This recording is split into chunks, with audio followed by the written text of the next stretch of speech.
शरद पवार आणि अजित पवार आज पुन्हा बैठकीनिमित्त एकत्र येणार। शिवाजीनगरमध्ये साखर संकुलात वसंतदादा इन्स्टिट्यूटच्या एआय संदर्भात बैठक।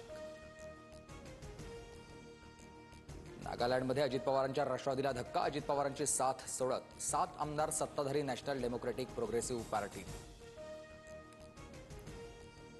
मुख्यमंत्री फडणवीसांच्या उपस्थितीमध्ये नाशिकमध्ये आज कुंभमेळा नियोजन बैठक। 13 आखाड्यांचे प्रमुख साधू महंत थेट मुख्यमंत्र्यांशी संवाद साधणार।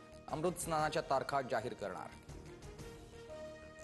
18 जणांनी बळी दिलेल्या प्राण्यांची शिंग कापून सोबत नेली। संजय राऊतांनी मुखपत्र सामनातील रोखठोक सदरात रहस्य उलगडलं।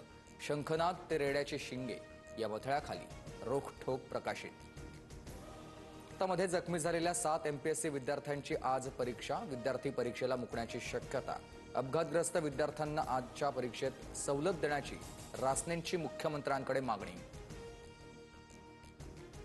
पुणे एमपीएससी विद्यार्थी अपघातामधील आरोपी टॅक्सी चालक जयराम मुळे आणि गाडी मालक बिब्वेवाडी पोलिसांच्या ताब्यात। चालकाला गाडी चालवता येत नसल्याची प्राथमिक माहिती।